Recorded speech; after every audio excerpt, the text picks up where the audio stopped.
नमस्ते, आप सभी का स्वागत है आज के इस कार्यक्रम में। और आज हम एक बार पुनः चर्चा करने जा रहे हैं महाराष्ट्र के चुनाव पर। और आज हमारे साथ हैं वरुण उपासनी, आपके जाने पहचाने। और आज हमारे साथ एक नए पॉलिटिकल एनालिस्ट भी हैं, अभय कुमार जी। अभय कुमार जी पहले सीएसडीएस में काम कर चुके हैं और आपका विशेष परिचय ये है कि ये योगेंद्र यादव जी के सहायक रहे। तो इसलिए आपका स्वागत है। योगेंद्र यादव जी तो आजकल दूसरे ही काम कर रहे हैं, तो धन्यवाद। उन्होंने एनालिसिस छोड़ दिया है। तो मैं आरंभ करूंगा वरुण से। वरुण, हमने लगभग एक सप्ताह पहले जब चर्चा की थी तब काफ़ी कुछ चुनाव उठना शुरू हो गया था, लेकिन अब ऐसा लग रहा है कि चुनाव पूरी तरह से उठ गया है। और तो अब मुझे लगता है कि अब समय आ गया है, अवसर आ गया है कि हम बात करें रीजन स्पेसिफिक। और रीजन स्पेसिफिक में पिछली बार जो हालात हुए, विशेषकर दो क्षेत्रों में जो आपकी महायुति के जो हालात हुए थे, यानी विदर्भ में और मराठवाड़ा में, उनकी बात कर लें, क्योंकि यहाँ पे दोनों में मिला के विदर्भ में 65 सीटें हैं और 46 सीटें मराठवाड़ा में हैं। तो अब जो स्थिति थी उस समय वो ये थी कि पहले विदर्भ की बात करते हैं कि विदर्भ में जनरल इलेक्शन में 2024 के जनरल इलेक्शन में लगभग 10% से पीछे थी महायुति। आज जी। क्या स्थिति आप देखते हैं?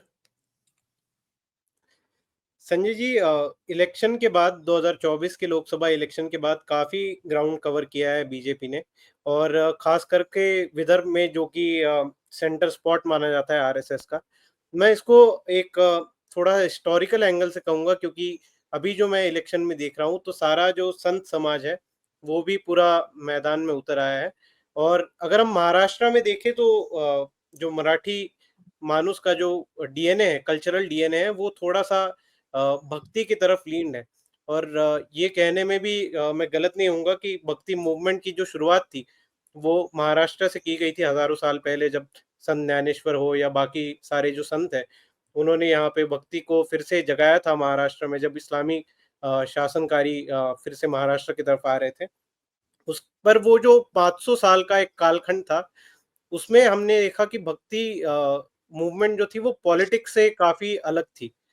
जो फिर से पॉलिटिक्स में आने लगी तो वो शिवकाल जब आया, समर्थ रामदास है, संत तुकाराम है, तो उन्होंने फिर से जो जन जागरण की एक भावना निर्माण की और लोगों में कहा कि अगर हिंदुओं को बचाना है तो आपको राजनीति में उतरना होगा और आपको कुछ देश के लिए करना होगा। सिर्फ आप भक्ति करके ये कुछ नहीं कर सकते और आप अपने देश को, अपने अस्तित्व को, अपने धर्म को नहीं बचा सकते। तो वो एक लहर जो थी, वो मुझे लग रहा है अब फिर से जाग रही है। और महाराष्ट्र में क्योंकि कीर्तन परंपरा काफ़ी फॉलो होती है, काफ़ी जगह पे कीर्तन आयोजित किए जाते हैं। बाकी भागवत सप्ताह आयोजित किए जाते हैं। तो मैं जितने भी देख रहा हूँ अभी आस-पास, तो सब जगह कीर्तनकार है, प्रवचनकार है, जो भी संत है महाराष्ट्र के बड़े-बड़े संत हैं, वो सब जगह जाकर ये कह रहे हैं कि ये अस्तित्व की लड़ाई है। और अगर आप इस बार वोट नहीं देंगे या अगर आप किसी और को वोट देंगे तो शायद अगला चातुर्मास भी हम देख ना पाएँ। तो ये जो एक भावनिक आह्वान सब लोग कर रहे हैं, गोविंद गिरी महाराज सब जगह कीर्तन कर रहे हैं। और अभी कल ही का एक मैंने देखा था कि देवेंद्र फडणवीस ने गोविंद गिरी जब मंच पे थे, वहाँ से एक आह्वान किया था लोगों को कि जो हमने पिछले इलेक्शन में देखा, धुए के कॉन्स्टिट्यूएंट्स में जो वोट जिहाद हुआ था, उसको काउंटर करने के लिए हमें एक वोट का धर्म युद्ध करना पड़ेगा इस बार। तो मुझे लग रहा है ये जो मोमेंटम है ये काफ़ी बीजेपी के फ़ेवर में आ रहा है, मराठवाड़ा कहे या विदर्भ में भी कहें। जो हिंदुओं में एक भावना थी कि हमने ज़्यादा ही अपोज़िट डायरेक्शन में वोटिंग कर लिया और काफ़ी कम सीट आ गई। तो विदर्भ में तो वो एक पुशबैक मिल रहा है, मराठवाड़ा में भी अच्छा खासा पुशबैक मिल रहा है। मनोज जरांगे के यू टर्न के बाद जो लोकल कम्युनिटी है, वो अपने-अपने कैंडिडेट को अभी वोट करने के लिए एक तरीके से फ्री है। क्योंकि जब तक मनोज जरांगे निवडणूक को अपना इलेक्शन को इन्फ्लुएंस कर रहे थे, तब तक ऐसा लग रहा था कि जो जिस कैंडिडेट को वो कहेंगे, उस कैंडिडेट को वोटिंग होगा मराठवाड़ा में। पर क्योंकि उन्होंने अभी इलेक्शन से पूरा ही बैकफुट ले लिया है, तो मुझे लग रहा है कि काफ़ी फ्री एंड फेयर वोटिंग होगी। और जो लोकल जो मुद्दे हैं, उन पे वोटिंग होगा, तो मराठवाड़ा में भी बीजेपी अच्छा खासा गेन कर रही है। नेक टू नेक फाइट है विदर्भ और मराठवाड़ा दोनों रीजन्स में, पर फिर भी एक कॉम्पिटिटिव एडवांटेज बीजेपी को लग रहा है। तो अब ये तो विदर्भ की बात हुई। मराठवाड़ा में 11% पीछे थे। तो जी। मराठवाड़ा में तो और भी स्थिति जो है वो काफ़ी नाज़ुक है। तो संजय जी, हमने लास्ट मराठवा लास्ट टाइम भी बात की थी कि मराठा समाज जो है वो एक एकजुट एक ऐसा समाज नहीं है कि वो एक साथ एक ही जगह पे वोट करेगा। वो भी काफ़ी क्या कहते हैं, सब कास्ट में डिवाइडेड है मराठा समाज भी। तो मुझे लगता है कि जो लोकल मुद्दे हैं उस पे मराठा समाज वोट करता है, और ऐसा नहीं है कि बीजेपी के साथ नहीं है या शरद पवार के साथ है। मराठा समाज हर पॉलिटिकल पार्टी के साथ है। तो बीजेपी को भी कि हमने ये बीच में भी एक पोल देखा था कि मराठा समाज में मुझे लगता है 18% जो है बीजेपी को फेवरिंग वोटिंग हुई थी। मतलब पोल आया था। तो मुझे लगता है ये यहाँ पे मराठवाड़ा में वो काफ़ी हद तक घूम सकता है। मुझे लगता है अभय जी डेटा के साथ इसको ज़्यादा बेहतर तरीके से बता पाएँगे। जी, अभय जी सुन पा रहे हैं आप मुझे? संजय सर मैं यस हाँ, तो आप ज़रा यस नागपुर के बारे में और सॉरी विदर्भ के बारे में और मराठवाड़ा के बारे में आपका डेटा क्या कह रहा है कि क्या अंतर आया है लोकसभा से और इस विधानसभा में? देखिए संजय सर, अगर हम बात करें कि महाराष्ट्र में 288 असेंबली की सीट्स है, और वो अगर हम वेस्टर्न महाराष्ट्र की बात को छोड़ दें, वेस्टर्न महाराष्ट्र और कोंकण की बात छोड़ दें जहां 109 सीटें हैं, तो सभी रीजन्स में 179 सीटें हैं, और बीजेपी सभी रीजन्स में नंबर 1 की पार्टी है। जबकि इन दोनों 109 सीटों पर कोंकण थाने में और वेस्टर्न महाराष्ट्र में 109 सीटों पर नंबर 2 की पार्टी है। तो यह इस कारण से बीजेपी एक ऐसी पार्टी है जो पूरे स्टेट स्पेसिफिक और पूरे स्टेट में उसकी पकड़ है। अगर हम इससे आगे बढ़े, अगर सिर्फ विदर्भ विदर्भ की बात करें, तो विदर्भ में दो ही पार्टी वेद है, कांग्रेस और बीजेपी। और सबसे बड़ी बात है कि इन दोनों पार्टी में टूट नहीं हुआ है। तो अगर हम विदर्भ विदर्भ की बात करें, तो विदर्भ की 62 सीट्स पर की अगर हम बात करें, तो यह पिछले चुनाव की तरह ही फाइट होगा, क्योंकि यहाँ किसी पार्टी में टूट फूट हुआ नहीं है, यही दोनों पार्टी मेन है। तो इस कारण से हम कह सकते हैं कि विदर्भ पहले ही के पैटर्न पर अगर काम करता दिखे, तो हम लोग को आश्चर्य नहीं होना चाहिए। और अगर हम बात करें इससे आगे की कांग्रेस पार्टी ने अच्छे परफॉर्मेंस किया था, तो क्या वही कंटिन्यू करेगा, इस पर मेरा यही कहना है कि देखिए, कांग्रेस पार्टी ने हरियाणा में भी अच्छा किया था, और उसका अगर हम जम्मू कश्मीर का भी अगर परफॉर्मेंस देखें, तो क्या देखने को मिलता है, हम लोगों ने अभी के इलेक्शन में देखा है। कांग्रेस पार्टी ने जम्मू कश्मीर में 38 असेंबली सीट पर चुनाव लड़ा और 6 सीटें जीती, 15% का स्ट्राइक रहा। तो इनका जो डाउनफॉल हुआ है, उसके आधार पर हम कह सकते हैं कि अच्छा, बीजेपी के पास पूरा पूरा टाइम मिला वहां मेकअप करने के लिए। अगर यही इलेक्शन विधानसभा लोकसभा के साथ हुआ रहा था, तो बीजेपी के लिए साथ ये होती, प्रॉब्लम होती। लेकिन अगर अभी के समय में अगर हम बात करें, तो अभी के समय में बीजेपी के पास पूरा टाइम मिला है, देवेंद्र फडणवीस वहां से आते हैं, तो इन लोगों ने पूरा मेकअप किया और बीजेपी अच्छा करते हुए दिख रही है। मुझे लग रहा है कि बीजेपी पहले की तरह ही परफॉर्मेंस करेगी, 2-4 सीट के आगे पीछे छोड़ दे तो बीजेपी पहले की तरह परफॉर्मेंस करती हुई मुझे नजर आ रहा है। जी जी। अब चलते हैं थोड़ा नॉर्थ महाराष्ट्र की तरफ। और नॉर्थ महाराष्ट्र में मैं नीचे से यानी कि अहमदनगर, नासिक, डिंडोरी, धुले, नंदुरबार, जलगांव, रावेर और शिरडी, ये जो लोकसभा कॉन्स्टिट्यूंसीज हैं, इनको लेके चलता हूँ। यहाँ पर लगभग 5% वोट शेयर आगे था एमवीए का। अब आज आप क्या स्थिति देखते हैं वरुण जी? संजय जी, इसमें जो लोकसभा की इलेक्शन थी उसको हम इस बार ये नहीं कर सकते, क्योंकि लोकसभा में सिचुएशंस काफ़ी अलग थी। इस बार अगर हम शिरडी के ही आसपास का एरिया देखें, तो नगर जिला में राधा कृष्ण विखे पाटिल के जो लड़के थे, सुजय विखे, वो कुछ 30-35 हज़ार वोटों से आ रहे थे वहाँ पे। पर अगर वो कॉन्स्टिट्यूएंसी वाइज देखें, तो वो उनका गढ़ माना गया है। वो उनके पिताजी भी वहाँ के जो शुगर इंडस्ट्रीज है वहाँ पे काफ़ी इन्फ्लुएंशियल थे। राधा कृष्ण वी के पाटिल ने एजुकेशन इंस्टीट्यूट है, हॉस्पिटल इंस्टीट्यूट है, वहाँ पे काफ़ी उनकी पकड़ है। और सुजय विखे पाटिल का वहाँ पे हारने का एक ही रीज़न था कि शरद पवार के फेवर में उस वक्त सिंपैथी वेव थी। तो लोगों में ये काफ़ी देखा गया था कि शरद पवार हो, उद्धव ठाकरे हो, उनके लिए एक थोड़ी-सी सिंपैथी वेव थी कि उनकी पार्टी को तोड़ के बीजेपी ने उनके साथ अच्छा नहीं किया है। तो ये सिंपैथी वेव लोकसभा के साथ खत्म हो गई है। अगर हम इस वक़्त देखें तो राधाकृष्ण विखे पाटिल वहाँ पे हम नगर जिले से उनको कोई स्ट्रॉन्ग ऑपोज़िशन नहीं है, तो वो सीट आराम से निकाल के लेके जाएँगे। धुले में भी देखें तो 5 असेंबली सेगमेंट्स में बीजेपी की लीड थी, एक बस मालेगाँव की वजह से वो सीट हम लोग हार गए थे। धुले में इस बार तो फडणवीस का और नरेंद्र मोदी जी की जो रैली हुई उसमें तो फडणवीस जी ने कहा है कि इस बार तो 5 की 5 सीट जीतेंगे। वैसे द मुझे लगता नहीं कि 5 जीत सकते हैं, पर एटलीस्ट वहाँ पे 3 से 4 तो जीत सकते हैं। धुले सिटी और रूरल में थोड़ा-सा कांग्रेस का वर्चस्व अभी के लिए तो लग रहा है।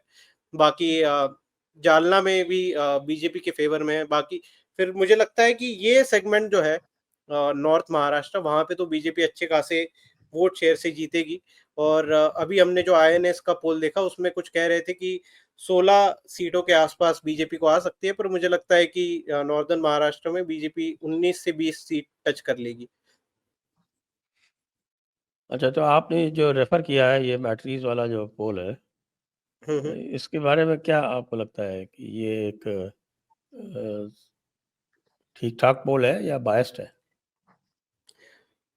वैसे तो अ, वोटिंग परसेंटेज के हिसाब से तो मुझे ठीक-ठाक लग रहा है, क्योंकि उन्होंने कुछ आई थिंक 47% महायुति को दिए हैं, 41% एमवीए को दिए हैं। तो एमवीए का अगर हम टोटल वोट काउंट देखें, तो उस हिसाब से तो मुझे ठीक लग रहा है। सिर्फ़ नॉर्दर्न महाराष्ट्र में उन्होंने बीजेपी को कम सीट दी है, वो मुझे लगता है वहाँ पे अच्छा कर सकते हैं। थाने, कोंकण, वेस्टर्न महाराष्ट्र, विदर्भ और मराठवाड़ा का तो मुझे जो उन्होंने सीट काउंट दिया है, वो ऑलमोस्ट फ़ेयर लग रहा है, क्योंकि मराठवाड़ा में थोड़ा बहुत झटका लग सकता है बीजेपी को या महायुति को, बट ओवरऑल जो उन्होंने बताया है कि 145 टू 165, मुझे लगता है उसी रेंज में आएगी। 155-160 के रेंज में बीजेपी या महायुति को आ सकती है सीटें। अभय जी, आपसे इसी जो ये कल जो आया है ओपिनियन पोल आईएएनएस और मैट्रिक्स का, इसमें ये दिखा रहे हैं कि महायुति का वोट शेयर जो है वो 47% है और एमवीए का 41% है, जबकि लोकसभा में 42.71% जो था वो एमवीए का था और 42.55% जो था वो महायुति का था। तो आपको लगता है क्या कि ये जो दिखा रहे हैं 4.5% की इंक्रीज महायुति की, ये संभव है? जी, अभय जी। पूरी तरह मतलब मैं इस बात से पूरी तरह वाकिफ हूँ कि ऐसा संभव है। कैसे? मैं एक बात बताऊं संजय जी कि इससे पहले कि मैं इस पर आऊं, मैं एक दो बात और कि यह चुनाव पिछले चुनाव के पैटर्न पर कुछ हद तक ऐसे हो रहा है। कैसे कि पिछले इलेक्शन में 2019 में BJP versus Congress party 71 seat पर फाइट की थी और इस पर बीजेपी वर्सेस आईएनसी 75 सीट पर हो रहा है। पिछले बार बीजेपी ने 53 सीट जीता था अगेंस्ट कांग्रेस पार्टी, इस बार 75 सीट हो रहा है। तो मतलब बीजेपी का अगर आप महाराष्ट्र में देखिए, महाराष्ट्र के बाहर भी देखें, तो लगभग 75% का बीजेपी का कांग्रेस के खिलाफ स्ट्राइक रेट होता है। कैसे?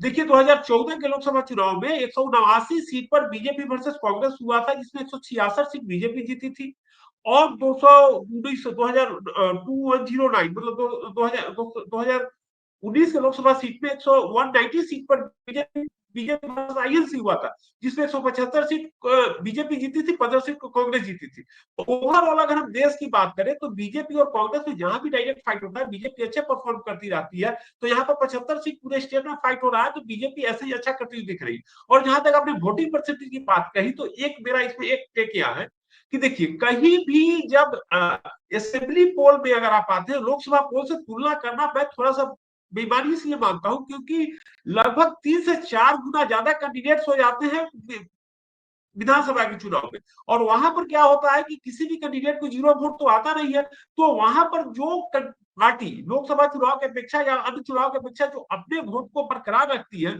वह उस पार्टी को या उस कैंडिडेट की जीतने की संभावना ये होती है। तो उस कंडीशन में मैं बताऊं संजय जी कि बीजेपी का वोट कम टूटता है, लेकिन कांग्रेस का वोट होता है। तो उसके आधार पर मैं कह सकता हूं कि कांग्रेस पार्टी के लिए अपना लोकसभा चुनाव में जिसको वोट मिला था उसको बनाए रखना थोड़ा सा उनके लिए मुश्किल है, जबकि बीजेपी के लिए आसान है। जी।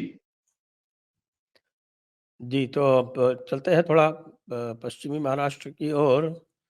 तो आप क्योंकि पुणे में हैं वरुण, तो आप बताइए भाई, पश्चिम महाराष्ट्र की राजधानी में हैं आप, पुणे में। अब पश्चिम महाराष्ट्र में जो पैटर्न देखा गया था, यानी कि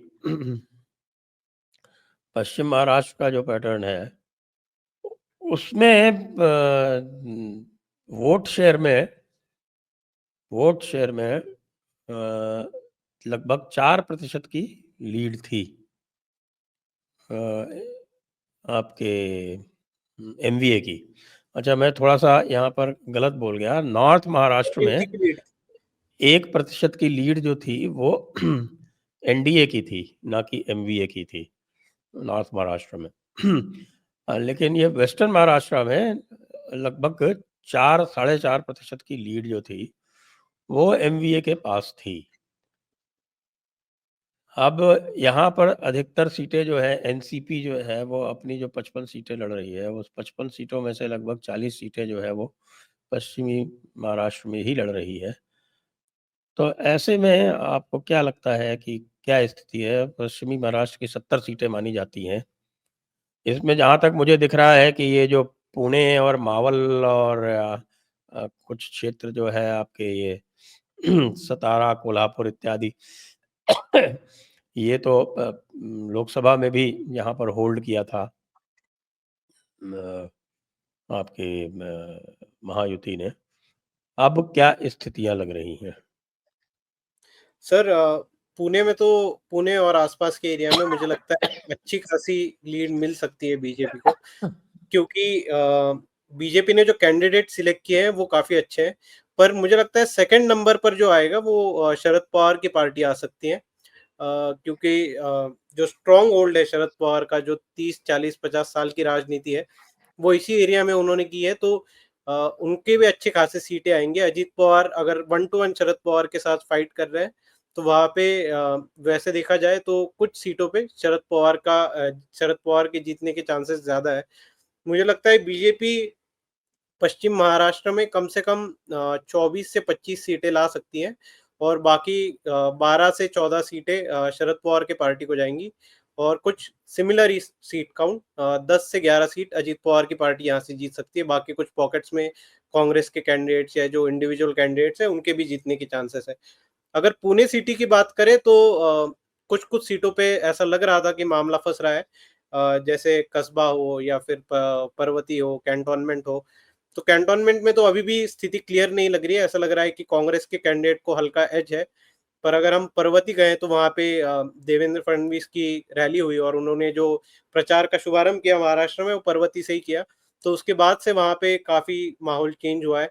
कस्बा में क्योंकि कांग्रेस के एक रिबेल कैंडिडेट ने अपना फॉर्म पीछे नहीं लिया, जो पुणे की मेयर भी रह चुकी है, उन्होंने अपना फॉर्म वापस नहीं लिया, तो कांग्रेस के वोट में स्प्लिट होकर कस्बा कॉन्स्टिट्यूएंसी बीजेपी को जा सकती है। शिवाजीनगर में ऐसा था कि क्योंकि पिछली बार सिद्धार्थ शिरोए काफी कम मार्जिन से आए थे, 3-4 हजार वोटों के ही मार्जिन से वो जीत के आए थे, तो इस बार थोड़ा सा लग रहा था कि उनको टिकट नहीं दिया जाएगा, पर उनको पहले ही लिस्ट में टिकट मिला। और जो कांग्रेस कैंडिडेट है वहां से, उनके हाल ही में सर्जरी हुई है, तो वो भी इलेक्शन में एक्टिव नहीं है, तो वो भी सीट मुझे लगता है कि बीजेपी निकाल लेगी। बाकी जो एनसीपी के भी सीट्स है पुणे में दो, पुणे सिटी में एक है वडगांव शिरी और एक है हड़पसर, वहां पे भी अजीत पवार और देवेंद्र फडणवीस ने जो ये हुआ था, रिबेल कैंडिडेट्स थे उनको भी काफी सपोर्ट में लेने के ट्राई किया है, और अभी माहौल काफी अच्छा लग रहा है पुणे सिटी में। तो जो आउटस्कर्ट्स है, शिरूर है, बाकी बारामती का एरिया है, बारामती में तो अजीत पवार जीत जाएंगे, पर आसपास के जो कॉन्स्टिट्युएंसीज है उसमें मुझे लगता है कि शरद पवार का काफी अच्छा वर्चस्व रह सकता है। कोल्हापुर में तो फ्री वॉक ही दे दिया है कांग्रेस ने, क्योंकि लास्ट मिनट हमने सबने देखा कि मधुरिमा राजन ने जो लास्ट मिनट जाके फॉर्म वापस लिया, तो कांग्रेस के पास कुछ ऑप्शन ही नहीं था, क्योंकि फॉर्म भरने की डेट निकल गई थी, और लास्ट डे पे 4 नवंबर को लास्ट के आधे घंटे में वहां पे जाके उन्होंने अपना जो फॉर्म है वो वापस लिया। और जो सतीश पाटिल है, जो डीवाई पाटिल के बेटे हैं और काफी होल्ड माना जाता है उनको कोल्हापुर में, तो उनको एक तरीके से मुझे लगता है ये एकनाथ शिंदे ने मास्टर स्ट्रोक खेला है और उनको ट्रैप करने की कोशिश की है। वहाँ पे शिवसेना को तो केक वॉक मिल गया है। अगर वो अभी एक्सटर्नल कैंडिडेट को भी सतीश पाटिल सपोर्ट करते हैं, तो फिर भी उतना इम्पैक्ट वहाँ पे नहीं आ सकता। तो मुझे लगता है कहीं न कहीं इन सेगमेंट्स में बीजेपी की लीड रहेगी वेस्टर्न महाराष्ट्र में, पर सेकंड लीड पे क्लोज फाइट शरद पवार के साथ रहेगी। जी।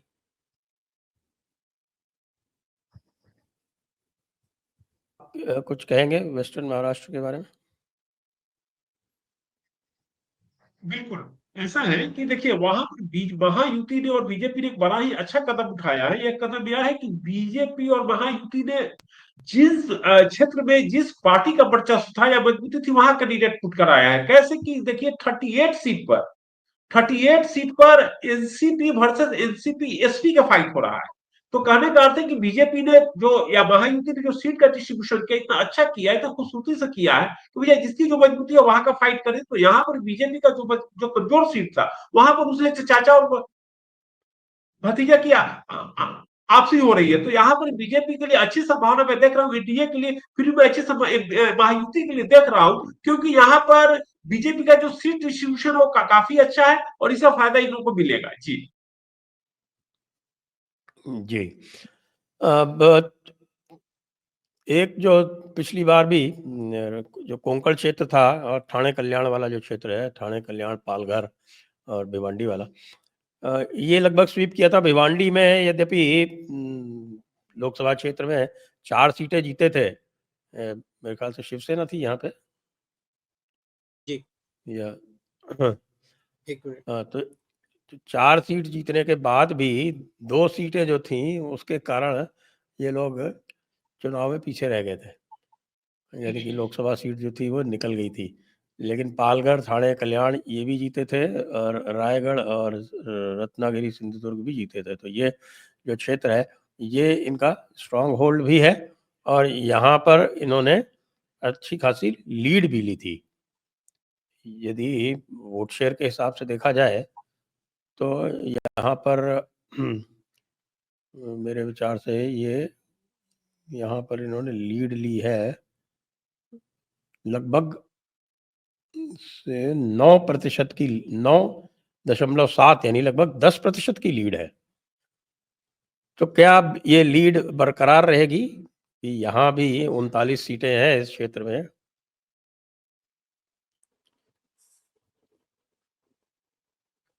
वरुण जी, संजय, थाने में तो अगर देखा जाए थाने कोंकण एरिया ये शिवसेना का पहले से ही स्ट्रांग होल्ड रहा है और हमने जो पिछले चुनाव में देखा कि उद्धव ठाकरे के पास अभी शिवसेना का कोर वोट बेस नहीं है, वो पूरा एकनाथ शिंदे के पास शिफ्ट हो गया है।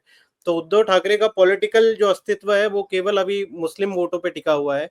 इनफैक्ट अगर मुंबई के रीजन में अगर हम देखें तो वहाँ पे जो एक मिनट में नाम भूल रहा हूँ कॉन्स्टिट्यूएंसी का, डिंडोशी डिंडोशी कॉन्स्टिट्यूएंसी के जो कैंडिडेट है सुनील प्रभु, उन्होंने इस बार उनके कॉन्स्टिट्यूएंसी में कुछ 12-13% मुस्लिम वोटिंग है। वहां पे उन्होंने उर्दू में एक पैम्पलेट निकाली है शिवसेना की और वहां पे पूरा सपोर्ट किया है कि मुसलमानों पे मुंबई की हम अत्याचार बाद में करेंगे, पहले इधर रहे। मुंबई के बारे में अलग से फोकस डिस्कशन करेंगे। मुंबई छोड़ दीजिए, मुंबई की 36 सीटें छोड़ दीजिए। अभी ये जो 39 सीटें हैं जो मैंने बताया, ये जो 6 चुनाव क्षेत्र हैं इसके साथ में नवी मुंबई वगैरह, इसकी बात कर लिए। वही मैं कह रहा हूँ कि वहां का जो उद्धव ठाकरे को भी अभी पता है कि उनका जो वोट बेस है वो पूरा एकनाथ शिंदे के साथ शिफ्ट हो गया है, तो वो अभी मुस्लिम वोटों पे ही रिलायंट है। और अगर हम इस एरिया में देखें कोंकण वगैरह में, तो वहां पे मुझे लगता है कि अच्छी खासी शिवसेना की लीड आ सकती है। थाने में भी जो बीजेपी सीट लड़ रही है उसमें से मुझे लगता है कम से कम 8 सीट बीजेपी को आएगी और इक्विवेलेंट अमाउंट ही शिवसेना को आएगी। और बाकी कल्याण भिवंडी में भी मुझे लगता है बीजेपी का काफी स्ट्रांग होल्ड लग रहा है इस बार। तो इस एरिया में तो मुझे नहीं लगता कि महाविकास आघाड़ी जो पिछली बार की लीड थी 10% की महायुति की, उसको बीट कर पाए या उनके पास भी जा पाए, क्योंकि कैंडिडेट सिलेक्शन भी जो हुआ है वो सारे स्ट्रॉन्ग कैंडिडेट्स वहां पे दिए गए हैं जो काफी बार चुन के आए हैं वहां पे और उनके पास स्ट्रॉन्ग होल्ड है, अपना अपना वोट बैंक है। तो वो उनके साथ अगर शिवसेना का कोर वोट चला जाए तो मुझे नहीं लगता कि यहाँ पे महाविकास आघाड़ी कुछ भी डैमेज कर पाएगी। जी। अभय जी, आप क्या कहते हैं?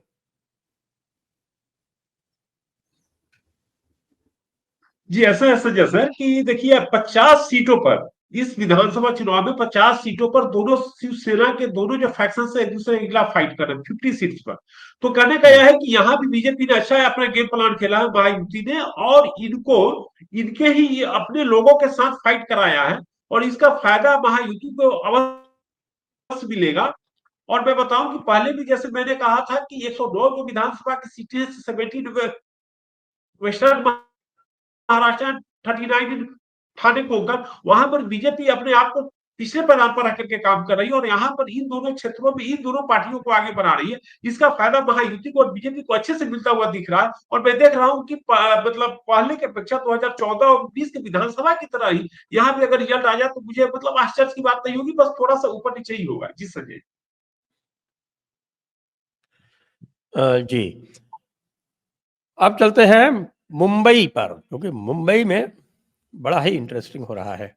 तो मुंबई का थोड़ा सा मैं बैकग्राउंड यदि देखूं तो बड़े आश्चर्य की बात यह है कि मुंबई में मात्र 2 सीटें, 6 में से केवल 2 सीटें जो है वो महायुति जीती थी। एक मुंबई नॉर्थ की सीट जीती थी और एक मुंबई नॉर्थ वेस्ट की सीट 48 मतों से शिवसेना जीती थी, केवल 48 मतों से। तो ये आप समझ सकते हैं कि बल्कि आखिरी मौके तक तो ये चल रहा था कि ये सीट भी शिवसेना हार रही थी। लेकिन यदि इन 36 सीटों पर हम मत विभाजन देखें और वोट शेयर देखें, तो वोट शेयर में हम पाते हैं कि लगभग 3.7% वोट शेयर जो है वो महायुति का अधिक है। और ये वोट शेयर अधिक होने के उपरांत भी महायुति जो है वो पीछे रह गई। तो इसका क्या कारण था? पहले तो जरा थोड़ा-सा लोकसभा के जो रिजल्ट है उनका विश्लेषण करें, और उनका विश्लेषण करने के बाद में फिर ये देखें कि भई क्या हुआ आखिरकार? जी। जी, वरुण। तो लोकसभा में हमने ये संजय जी पहले भी डिस्कस किया कि जो मुस्लिम वोट बैंक है मुंबई का, वो काफ़ी उन्होंने कॉन्सन्ट्रेटेड वोटिंग किया, तो वो भिवंडी एरिया हो या बाकी अणुशक्ति नगर मानखुर्द वाला जो एरिया हो, वहाँ पे जो जहाँ-जहाँ पे मुस्लिम पॉकेट्स हमें दिखे, वहाँ पे एक तरीके से उद्धव ठाकरे के फेवर में वोटिंग हुई है। और इनफैक्ट 2 दिन पहले ही एकनाथ शिंदे की यहाँ पे सभा हुई थी। उन्होंने बाकायदा अपने सभा में गिन के दिखाया कि कौन से पोलिंग बूथ पे कौन से शिवसेना को कितनी वोटिंग हुई है। तो ये मोहम्मद अली रोड हो, बाकी हो, तो उन्होंने पोलिंग बूथ वाइज़ बताया कि जहाँ पे शिवसेना के मतलब ओरिजिनल एकनाथ शिंदे के शिवसेना के कैंडिडेट को 3-4 वोट थे मुस्लिम डोमिनेंट एरिया में, उसी पोलिंग बूथ पे उद्धव ठाकरे के शिवसेना को 500-700 वोट थे। और अगर ओवरऑल उस कॉन्स्टिट्यूएंसी का देखें तो जहाँ पे एकनाथ शिंदे को 200-300 वोट आए कॉन्स्टिट्यूएंसी में, वहाँ पे उद्धव ठाकरे को 17-18 हज़ार वोटों की लीड मिली है। इसी को अगर हम कंबाइन करें, अभी मैं जो आपको कह रहा था कि उनके जो कैंडिडेट है सुनील प्रभु, वो उर्दू में अभी पैम्पलेट निकलवा रहे हैं और लोगों में भेज रहे हैं कि मुसलमानों पे अत्याचार हो रहा है, तो हमें एक साथ उद्धव ठाकरे के साथ खड़ा होना चाहिए जो हमें लीड कर पाए। तो ये अगर हम देखें तो मुझे लगता है कि मुंबई में ये एक मेजर रीज़न था उद्धव ठाकरे के सक्सेस का या फिर महायुति के हारने का, कि मुस्लिम वोटिंग जो हुई है वो काफ़ी जो देवेंद्र फडणवीस ने कहा है कि काफ़ी जगह पे वोट जिहाद हुआ है। तो जो जिहाद हुआ है वो शिवसेना के फ़ेवर में हुआ है, ये आयरनी है उस जिहाद की। और दूसरा अगर हम देखें तो इस बार का अगर हम देखें असेंबली सेगमेंट वाइज़, तो पिछले लोकसभा में राज ठाकरे फैक्टर नहीं था। इस बार एक जो मराठी वोटर्स हैं उनके लिए और एक ऑप्शन है राज ठाकरे का। तो अगर हम मुंबई में देखें तो मेरे ख्याल से कुछ 12 सीटें हैं जहाँ पे एकनाथ शिंदे के अगेंस्ट कैंडिडेट है और 10 सीटें हैं जो बीजेपी के अगेंस्ट उन्होंने उतारे हैं इस इलेक्शन में। अगर हम देखें तो जो पहले से राज ठाकरे ने प्रचार का आरंभ किया है पिछले 1 महीने से, तो वो एक बात हर इंटरव्यू में बोल रहे हैं, हर सभा में बोल रहे हैं कि एकनाथ शिंदे ने जो पार्टी का सिंबल लिया, जो पार्टी का नाम लिया, वो गलत किया। तो इसकी वजह से मुझे लगता है कि उद्धव ठाकरे के साथ जो वोटर बेस है, जिनके उद्धव ठाकरे के लिए तो सिंपैथी है पर मतलब जो कट्टर शिव सैनिक है, पर जिनको एकनाथ शिंदे के साथ नहीं जाना, उनके लिए राज ठाकरे एक अलग ऑप्शन हो जाता है वोटिंग के लिए। तो जो बचा कुचा वोट बेस भी था उद्धव ठाकरे का, जो मराठी वोट बेस था मुंबई में, वो राज ठाकरे के आने के बाद वो स्प्लिट हो जाएगा और महाविकास आघाड़ी के जाने की जगह वो राज ठाकरे के साथ जाएगा वोट शेयर, और मुझे लगता है ये महायुति को काफ़ी अच्छा फ़ायदा हो सकता है। तो हमने जो 2 हफ्ते पहले एक लाइव किया था, उसमें हमने ये डिस्कस किया था कि मुंबई में सीट शेयरिंग किसके फ़ेवर में जाएगा, और हमने तब कहा था कि कुछ 20 से 24 सीटें महायुति के फ़ेवर में जा सकती है, और 12 से 13 कुछ 11-12 सीटें उद्धव ठाकरे या महाविकास आघाड़ी के फ़ेवर में जाएँगी। तो मुझे लगता है वो अभी भी काफ़ी हद तक वैसा ही मामला लग रहा है। कुछ वहाँ पे जो 2-3 सीटें हैं, वहाँ पे सिर्फ महाराष्ट्र नवनिर्माण सेना या राज ठाकरे डंड कर सकते हैं। पर ओवरऑल जो मामला देखें तो मुझे लगता है महायुति के फ़ेवर में लग रहा है मुंबई का। जी। यदि मैं देखूँ सेगमेंट वाइज़ अगर देखें तो सेगमेंट वाइज़ जो एमवीए की सीटें जो जीती गई हैं वो हैं 16, देखिए 36 में मैं से थोड़ा 16 सीटें हैं। जी मैं कुछ आपने कुछ बोलना चाह रहा था भूपेश भाई। हाँ, मैं आ रहा हूँ, आपके पास आ रहा हूँ। तो ये सेगमेंट जी वाइज़ जो मैं देख रहा हूँ, इसमें 16 सीटें जो हैं वो जीती हैं एमवीए ने, और 20 सीटें जीती हैं यहाँ पर महायुति ने। और उसके उपरांत भी चूँकि जो मुस्लिम वोट जो था वो एक मुश्त पड़ा, और वो जैसे कि डुले में हुआ था कि 5 सीट जीतने के बाद भी, 5 सेगमेंट जीतने के बाद भी आपकी महायुति हार गई वहाँ पे। उसी तरह की स्थितियाँ यहाँ पे भी बनी, जैसे आपकी अ, जो नॉर्थ ईस्ट वाली जो सीट है, नॉर्थ ईस्ट की सीट में आप देखें कि 3 सॉरी केवल अणुशक्ति नगर और आपके जो मानखुर्द शिवाजी नगर, इन 2 की बेसिस पे कांग्रेस वहाँ जीत जाती है। इसी तरह से जो आपके नॉर्थ वेस्ट की सीट में तो ये जीत गए, लेकिन जो नॉर्थ सेंट्रल वाली सीट है, उस नॉर्थ सेंट्रल की सीट में भी केवल 1 के बेसिस पे ये जीत गए हैं। बाकी सीटें जो हैं वो मिली हैं इनको आपके महायुति महायुति। वालों को। तो यदि 20 सीटें ये पहले ही जीते हुए हैं, और जैसा मैंने बताया कि लगभग 3.5% से अधिक इनका वोट शेयर भी ज़्यादा है मुंबई में, तो अब क्या स्थिति बनेगी? आप नंबर अगर देना चाहें तो क्या नंबर देंगे? वरुण जी। जी, नंबर तो मैंने अभी जो बताया वही कि 20 सीटों में तो लीड थी, पर वो करीबन 24 से 25 तक जा सकती है, क्योंकि बीजेपी का हमने जैसे डिस्कस किया था कि 15 सीटें तो उनका बेस है ही। तो अगर वो अकेले भी लड़े या शिवसेना के साथ भी लड़े तो 15 सीटें तो बीजेपी को आती ही है।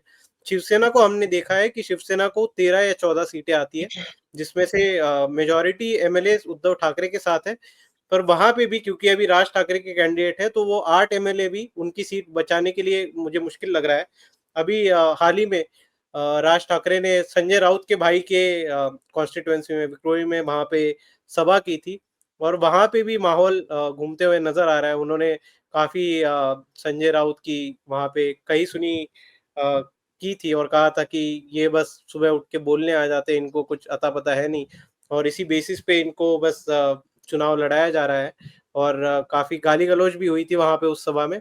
तो मुझे लगता है ये जो फैक्टर है, वो 8 एमएलए भी जो स्टैंडिंग एमएलए उद्धव ठाकरे के, उनको भी अपनी सीट बचाने के लिए मुश्किलात हो जाएगी इसके बाद। और एकनाथ शिंदे के जो 6 हैं, वो मुझे लगता है कि बढ़ के 7 से 8 हो सकता है। बाकी जो कांग्रेस के कुछ एमएलएज़ हैं, तो 4 से 5 तो वो मुस्लिम सेगमेंट्स में है, वहाँ पे तो कांग्रेस को हराना काफ़ी मुश्किल है। पर कहीं-कहीं पे जो बीजेपी ने स्मार्ट प्ले किया है, जैसे शिवाजी नगर में इनको उतार दिया है, नवाब मलिक को, या फिर नवाब मलिक को, और उसमें उसमें शिवसेना का भी कैंडिडेट है। जी, जी। तो ऐसे कहीं-कहीं पे अगर लेकिन अणुशक्ति नगर से जो शिवसेना का कैंडिडेट था उसने विथड्रॉ कर लिया। जी, जी। वहाँ पे तो उन्होंने पहले से ही कहा था कि शिवसेना ने भी और महायुति ने भी कि हमको सना मलिक के अगेंस्ट कुछ नहीं है, हम नवाब मलिक के अगेंस्ट ही पूरा प्रचार कर रहे हैं, क्योंकि वो दाऊद के साथ उनके रिलेशन थे। तो ऐसे कुछ जो मुस्लिम मेजॉरिटी सीट्स हैं वहाँ पे भी अगर बीजेपी ने जो स्मार्ट प्ले किया है वो अगर असर दिखा दे, तो मुझे लगता है कि और जो 23-24 हम अभी प्रेडिक्ट कर रहे हैं एग्जिस्टिंग कंडीशंस में, वो जाके 26-27 या 28 तक भी टच कर सकता है, अगर मन बेबी से पेंगुइन का फैक्टर क्या भी होगा? उसके साथ काम कर जाए। जी। बेबी पेंगुइन का क्या होगा? बेबी पेंगुइन की सीट तो वैसे अभी फंसी हुई लग रही है। पहले लग रहा था कि शायद वो निकाल ले, पर अभी लग रहा है कि जिस तरीके से राज ठाकरे वहां पे प्रचार कर रहे हैं, Sandeep Deshpande door to door campaign कर रहे हैं, तो काफी हद तक ये लग रहा है कि शिवसेना की सीट वो मनसे की तरफ जा सकती है, क्योंकि मिलिंद देवड़ा जो है वो उनके भी काफी जो सहकारी है वो बीच में आदित्य ठाकरे के साथ भी चले गए। तो शिवसेना के तो चांसेस मुझे कम लग रहे हैं, पर अगर शिवसेना का जो मराठी वोट है वो वहां पे कोर वोट अगर शिवसेना का स्प्लिट हो जाए, तो मुझे लगता है कि राज ठाकरे वहां पे सीट निकाल सकते हैं, संदीप देशपांडे। जी अभय जी, आप मुंबई के बारे में बोल रहे थे, तो आप बताइए। जी बिल्कुल संजय सर, ऐसा है कि 36 असेंबली सीट्स का वो एक इलाका मैंने कटाउन है या शहर है, वहां पर मैं बता रहा हूँ कि सबसे पहले उसके साथ एक बात जुड़ी हुई है कि 1995 में जब पहली बार भाजपा शिवसेना की सरकार बनी थी, तो 35 सीट वहां से यह गठबंधन जीता था, क्योंकि 1992 में जो अयोध्या की घटना हुई थी और उसके बाद से वहां जो पहली बार जो असेंबली पोल हुई थी, तो उसमें क्या हुआ था, मुस्लिमों ने कांग्रेस को वोट नहीं किया था और बीजेपी और शिवसेना ने 35 सीट जीती थी। और जो बीजेपी और शिवसेना की सरकार बनी, उसमें सबसे बड़ी भूमिका उसी बात की थी। उसके बाद वहां पर एक सबसे मतलब एक बुरी बात मैं कहूंगा कि वहां पर कम जो वोट लोग करते हैं, वह सबसे बड़ी समस्या है। वहां के लोगों को, भाजपा के लोगों को, या हम जैसे चैनल या मतलब जो मतलब हम लोग हैं, हम लोग को चाहिए कि जो धुबरी लोकसभा सीट पर पिछले 3 लोकसभा चुनाव में 38, 90 या 92.08% पिछले 3 लोकसभा चुनाव में सबसे ज्यादा वोट किसी सीट पर हुआ है। तो वहां पर कैसे लोग, मुस्लिम लोग निकल के बड़े पैमाने पर वोट करते हैं, जितने भी मुस्लिम वोट मतलब और भी हम लोग अगर दिखाए वहां के लोगों को भी अपनी गली में वोट कीजिए, तो यह बीजेपी के लिए अच्छा रहेगा। एक अच्छी बात है इस बार मैं देख रहा हूँ कि इस बार जो विधानसभा का चुनाव है वह वेडनेसडे को है, तो वह मतलब उस दिन कहीं बाहर जाने के लोगों को नहीं है, छुट्टी का दिन नहीं है, इसलिए मैं समझता हूँ निकल के लोग वोट करेंगे। और अगर लोग निकल करके वोट कर दिए लोगों ने पूरे बल्क में, तो बीजेपी अच्छा कर जाएगी, बीजेपी महायुति अच्छा करेगी। और मैं एक बात बताऊं कि वो जो 36 सीट वाला जो ये जो एरिया है, वहां पर बीजेपी और शिवसेना दोनों इक्वल के पार्टनर थे। और मैं बताऊं कि पिछले 2019 में बीजेपी ने 17 सीट पर चुनाव लड़ा था और शिवसेना ने 19 सीट पर चुनाव लड़ा था। तो कहने का अर्थ है कि एक ऐसा इलाका है जहां बीजेपी को मेहनत करके वोटर्स को निकालना पड़ेगा, बूथ तक लाना पड़ेगा, और बीजेपी महायुति ऐसा करने में अगर सफल हो जाती है, तो फिर बीजेपी यहाँ पर पहले की परफॉर्मेंस को कंटिन्यू कर सकती है। जी, पहले की मतलब कर पिछली बार सकती की है। कि मतलब अगर बीजेपी अपने वोटर्स को निकाल लेती है। मैं एक चीज ये भी बता दूं कि जब 2004 में लोकसभा का चुनाव हुआ था, तो मुंबई नॉर्थ सीट पर गोविंदा ने राम नाईक को चुनाव हरा दिया था। कहने का अर्थ है कि वहां पर बीजेपी के लोग मतलब बीजेपी के लोग की नहीं, मैं चुनाव जीत रहा हूँ इसके लिए मतलब वो लोग मेहनत कम करते हैं, तो उनको घर घर से निकाल, अब वोटर्स को निकालना पड़ेगा, बूथ तक ले जाना पड़ेगा, तब बीजेपी का अच्छा परफॉर्मेंस होगा। जी सर जी। 2004 में तो ये भी फैक्टर था ना कि उस बार मेरे ख्याल से राज ठाकरे पहली बार चुनाव लड़े थे, नहीं 2009 में लड़े थे नहीं, वो पहली बार। 2005 के बाद उन्होंने पार्टी। बिल्कुल जी जी। हाँ हाँ, 2009 का लड़े थे, तो 2009 में उनकी वजह से बहुत सारी सीटें हारी गई थी। गोविंदा ने 48,000 मुंबई नॉर्थ सीट पर गोविंदा ने 48,000 वोट से बहुत अच्छे काम करने वाले अच्छे सांसद राम नाईक को चुनाव हरा दिया था। यह समझिए कैसी बात। जिससे जी जी हाँ, बात सही है आपकी। तो अब अगर इसको ऑन बैलेंस चेक करें, तो आप आज की डेट में क्या देखते हैं कि किसी को भी दोनों में से, दोनों गठबंधनों में से किसी को भी स्पेसिफिक लीड है, या फिर कोई ये डेडलॉक टाइप का रहने वाला है? वरुण जी, पहले आप बताइए।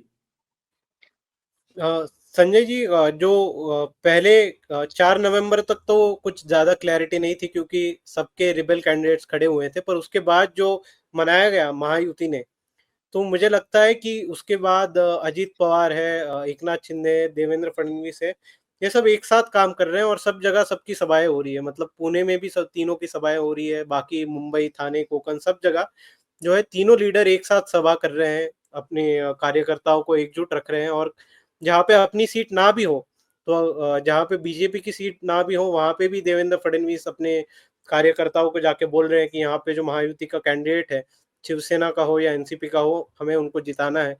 अमित शाह की यहाँ पे बीच में सभा हुई थी, उन्होंने भी सारे कार्यकर्ताओं को अपील की कि क्योंकि हम महायुति में बड़े भाई है, तो हमें साथ में जो आए हुए पक्ष है, अजीत पवार पक्ष और एकनाथ शिंदे, दोनों को जिताना है। तो ये काफी सिंक्रोनस काम लग रहा है मुझे महायुति में। एकनाथ शिंदे भी काफी अपनी ताकत लगा रहे हैं, अजीत पवार भी, जो पहले थोड़े से डल लग रहे थे, पर बाद में उन्होंने अभी रोज सब जगह जाके सभाएं कर रहे हैं, अपने कार्यकर्ताओं से मिल रहे हैं, जनरल लोगों में जा रहे हैं। तो मुझे लग रहा है ये सिंक्रोनस काम काफी महायुति में चल रहा है। महाविकास आघाड़ी में मुझे लगता है कि सबसे ज्यादा जो परिश्रम कर रहे हैं वो जो सबसे ओल्डेस्ट मेंबर है शरद पवार, वही ज्यादा वहां पे सभाएं कर रहे हैं या जनसंपर्क कर रहे हैं, कुछ कैलकुलेटेड रिस्क लेने की कोशिश कर रहे हैं। उद्धव ठाकरे और कांग्रेस जो है वो अभी भी मुझे वीक लग रही है। तो एक तरीके से मुझे लग रहा है कि कांग्रेस भले ही ज्यादा सीटें लड़ रही हो, पर जो ऑपोजिशन है अभी महाविकास आघाड़ी, उसमें सबसे ज्यादा शायद सीटें शरद पवार की पार्टी ले आए। 2 नंबर पे कांग्रेस और 3 नंबर पे उद्धव ठाकरे। और अगर हम ओवरऑल पूरे महाराष्ट्र में देखें, तो मुझे लगता है 1 नंबर पे सबसे ज्यादा सीटें लाने वाली पार्टी बीजेपी रहेगी, और 90 के आसपास, 90 टू 95 सीट्स मुझे लगता है कि बीजेपी इस बार लेके आएगी। क्योंकि अगर हम लोकसभा के लीड्स भी देखें, तो करीबन 85 टू 88 सेगमेंट्स में बीजेपी की लीड थी, वो और भी अच्छी हो सकती है असेंबली सेगमेंट्स में इस बार। जी, total total I think 90 to 95 BJP, around 40 to 45 Eknath Shinde, and 20 to 25 Ajit Pawar. तो वो करीबन 160 सीट के आसपास, प्लस और माइनस 10, ऐसा कुछ महायुति का बैठ सकता है मामला। जी, अभय जी आपका क्या आकलन? जी संजय सर, ऐसा है कि देखिए, हम लोग हरियाणा के असेंबली पोल का रिजल्ट आया, हम लोग ने 117 तरफ से लिया, लेकिन एक चीज हम लोग मिस कर गए। मैंने अपने जहां स्टोरी लिखता हूं, मैंने उस बात की चर्चा भी की थी कि शिमला में जो मस्जिद विवाद हुआ, वह हर इलेक्टोरेट को हरियाणा पर प्रभावित किया। हर इलेक्टोरेट ने हरियाणा का सोचा कि भैया वहां जो हो रहा है 2% 3% पॉपुलेशन में, हमारे यहाँ तो यहाँ पर है, तो वहां पर मेरा क्या होगा। तो वहां पर एक जो असर पड़ा, वह अंत में जाट या अन्य बहुत सारे लोगों को अपने अंतिम समय मन बदल के बीजेपी के प्रति वोट करने को प्रेरित किया। तो वैसी ही परिस्थिति में मतलब उतना तो नहीं, लेकिन वैसी कुछ स्थिति में महाराष्ट्र में देख पा रहा हूँ। और जहां तक मैं बात रहा है कि बीजेपी को देखने के लिए, बीजेपी 100 सीट तो लाएगी, मेरा मानना है 100 प्लस 100 टू 105 110 जाएगी, उससे ज्यादा नहीं जाएगी, लेकिन लगभग इतना में रहेगी। और मैं पूरी संभावना देख रहा हूँ कि 160 के आसपास ही सीट मतलब महायुति को एरिया माने जा रहा है, जिससे कहीं से कोई दिक्कत नहीं है। बस यही है कि लोगों को अच्छे से वोटिंग कराना पड़ेगा, वोटर्स को निकाल के बूथ पर लाना पड़ेगा। तो इस तरह अगर किया जाए, तो फिर बीजेपी वहां पर महायुति अच्छा करती हुई मुझे महसूस हो रही है। जी जी, तो आइए इसी बात पर अब यहीं पर आज की इस चर्चा को विराम देते हैं, क्योंकि दोनों ही विशेषज्ञ जो हैं इस समय महायुति को एज दे रहे हैं। तो आइए, अभी तो कुछ समय बाकी है, लगभग 1 हफ्ता बाकी है प्रचार को समाप्त होने में। तो अभी हम और भी आगे जुड़े रहेंगे। तो आप सभी दर्शकों को बहुत-बहुत धन्यवाद। वरुण को बहुत धन्यवाद, और अभय जी आपको भी बहुत-बहुत धन्यवाद। जय हिंद, जय भारत, वंदे मातरम। वंदे मातरम।